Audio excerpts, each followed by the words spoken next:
Coach, I asked Marvin Ray from Bowman Academy this same question. This is your first trip to a state championship.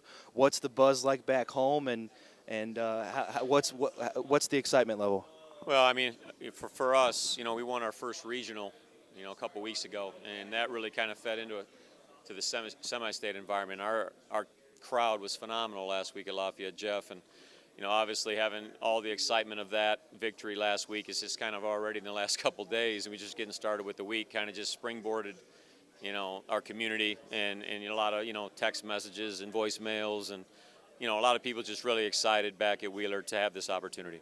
Well, right now your squad ranked number 2 in the state, and I admire how your team has gone out there and taken a workman's-like approach to every game, avoiding the upset, taking care of business, especially on the defensive end, only allowing 44 points a game. How much do you emphasize getting down to business when the other team has the ball? Yeah, I mean, we have 5 seniors, and we were real successful winning 21 games last year. We knew with the group we had coming back that if we really focused on the defensive end of the floor, we knew offensively that we had enough firepower to put some points on the board, but to get to this point, you got to be able to defend, and we really worked on that from the get-go at the beginning of the year, and to the kids' credit, they really bought into that philosophy on the defensive end. 26-1, that defensive end will lead to 26-1. Wheeler's first sectional regional championship this year.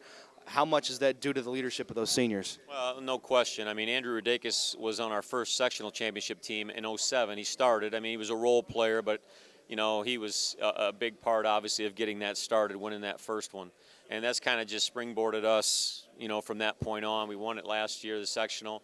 Fell short in the regional, but with the experience of guys we had coming back, we knew that, if we had a good off season and, had some luck go your way, avoid injuries, that we'd had an opportunity to get to this point.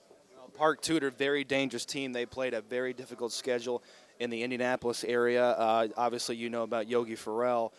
He can break you down and create in a lot of different ways. What's your early week game plan on slowing him down? Well, obviously, we got to, keep him out in transition one as much as possible. So getting back on defense, when we're going to try to mix some things up, put some different guys on him, maybe run some guys at him to try to make it, he's going to get some points. Obviously, he's too good of a player, but just to try to make him have to work for everything he's going to get is going to be our main focus, and try to throw some different guys at him body-wise to try to keep us fresh throughout the game. I talked to Coach Schilling last week, and this is a magical run for his kids. I mean, a 15-10 regular season, and then to go on the 5-game winning streak that they're on right now. His kids are just going out there and having fun.